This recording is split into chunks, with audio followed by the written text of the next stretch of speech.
All right, in this video we're going to talk about the perf page and performance modeling for the mod. So first thing that we're going to do is we're going to go to Options, Add-on Options. We're going to select AH-64D Official, and we're going to scroll down just a little bit until we get to the flight model section. Within the flight model section, our main point or area that we're concerned with as far as performance modeling goes is aircraft environmental settings. Standard day is standard day conditions, so it's sea level 15 degrees Celsius. That's what I use in a lot of my testing to make sure that I'm hitting all of the main performance metrics for the flight model and stuff like that. Your easy mode, as far as like tactical operations and stuff like that goes, is going to be Europe, because it sets you up at about 800 feet, 20 degrees Celsius in the summertime and 0 degrees Celsius in the wintertime. And these do have effects on the flight model. So that's kind of your easy mode. Your next most difficult mode is going to be Middle East, which is going to be, kind of like Iraq, Syria, that region of the world. It's a little bit higher but flatter overall, and the temperature is real high. After that, the next most difficult mode is going to be Asia, which is going to be like China, Taiwan, Vietnam, that region of the world. So it's a little bit higher and the temperature is a little bit hotter. And then your really difficult mode is going to be Central Asia, which is going to be like your mountains of Afghanistan, Pakistan region, Iran, that kind of region of the world. So it's real high, it's real hot, except for in wintertime when it's -5 Celsius. But that sets the baseline performance model for the flight model. Okay. The other thing that you're want to be concerned with is enable wind simulation. So the wind simulation does impact the rotor model as well as the wings and stuff like that on the aircraft. So if you have a good headwind, you're going to get a boost in performance because the wind is helping you out. Tailwinds will kind of negatively impact the flight model and things like that. So we'll just kind of leave that where it is for now. I'll leave it standard day as well.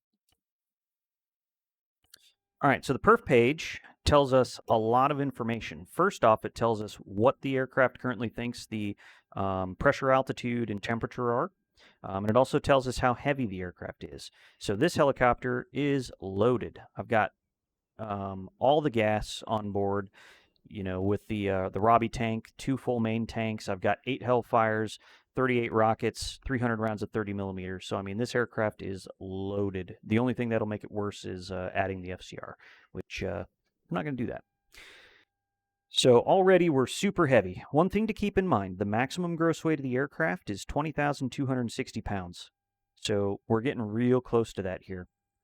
A good round number, a good weight to always aim for is going to be somewhere around 18,700 pounds. That gives you plenty of power margin, and just makes the aircraft happier because it's not having to work as hard. All right.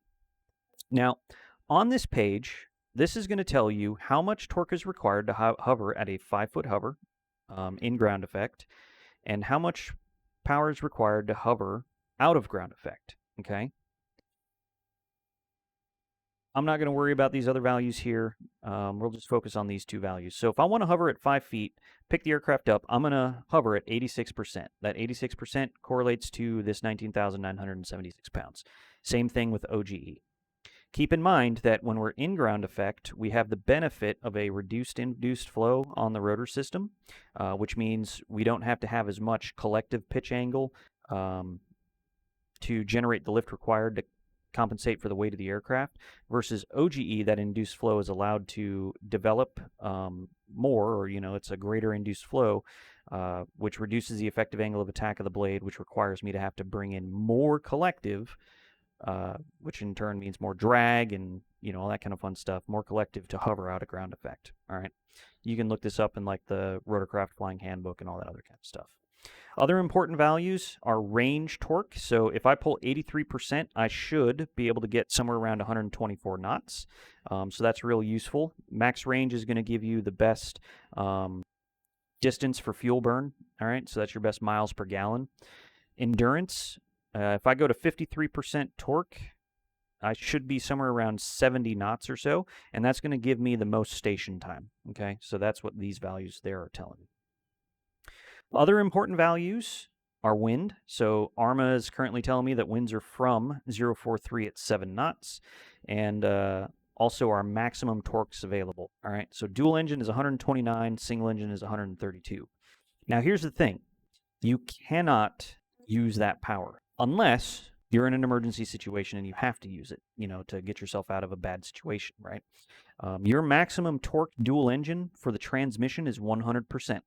Now, in the mod, if you go over 100% for greater than 6 seconds, you will begin incurring damage to the transmission. All right. You will. All right. So it's the way it's set up. If you exceed 110% torque single engine for greater than 2.5 minutes, you will start incurring damage to the transmission. After a certain amount of time, the transmission will catastrophically fail and the aircraft will fall out of the sky. So your goal is dual engine to always stay under 100%. All right, stay under 100% and you don't have to worry about falling out of the sky. Adjust your payload, fuel, and weapons load accordingly to achieve the desired weight. All right. Now, talking about the perf model, so these values are all for our standard day conditions. Okay, so what I'm going to do here is I'm going to go back to my add-on options, and I'm just going to jump straight to the most difficult set of conditions that we have, which is going to be Central Asia summer. Remember, that's your kind of Afghan region. And then I'm going to click OK. Go back. And now let's take a look at this perf page. Notice that my max torque, or my torque required to hover in ground effect is now 98%. My torque required to hover out of ground effect is 121%. Obviously, these values also changed. But the big one is, look at what my single engine and dual engine max torques are. I went from 129 to 100 and 132 to 105. That's a huge, huge reduction in power. Now, the other really important takeaway here is that I can't hover out of ground effect at all, like not even a little bit. If I try to, what's going to happen is I'm going to hit my dual engine max torque limit, which correlates to a TGT of 867 degrees on my engine page. Okay, so if I had my engines running, TGT is right here. That's the determined gas temperature of the engine.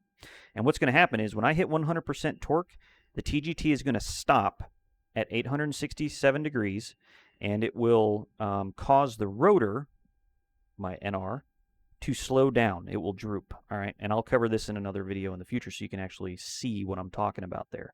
But it will cause the rotor to droop or slow down. You will lose lift and you will fall out of the sky very, very rapidly. All right, so that's kind of the key takeaway there. So again, you would want to adjust your weights to make it so that you could hover OGE, although I don't recommend hovering. It's bad. Just don't do it. Not in combat. Just don't do it.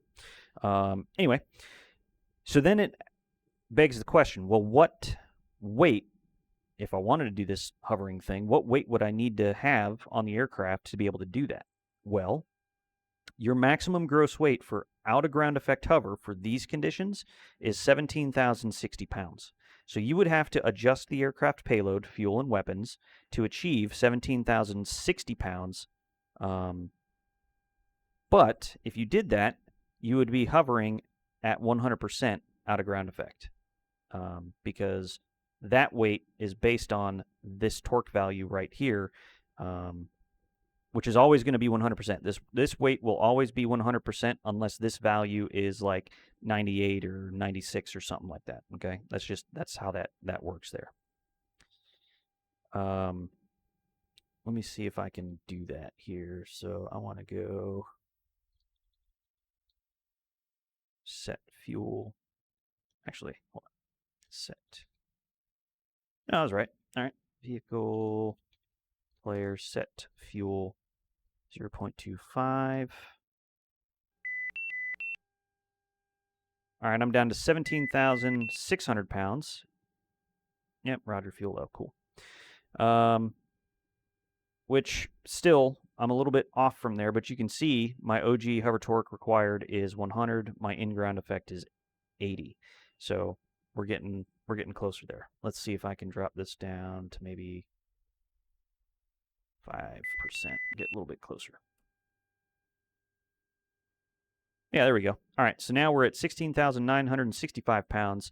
OGE hover torque is now 96, so we're under our threshold there. Our max gross weight is also less than our max gross weight OGE, so that checks. That's good. And we got a forward fuel low. Cool. Yeah, look at that. Look at all those cool things. Also, we have the master caution and stuff like that, which is pretty cool. But there's the basics of the perf page and how you can use it to kind of determine the performance characteristics of the aircraft. When I actually get into the flying portion of this, I will demonstrate what a settling with power scenario looks like, how to do your hover power check, what vortex ring state in the mod looks like, and things like that. So until next time.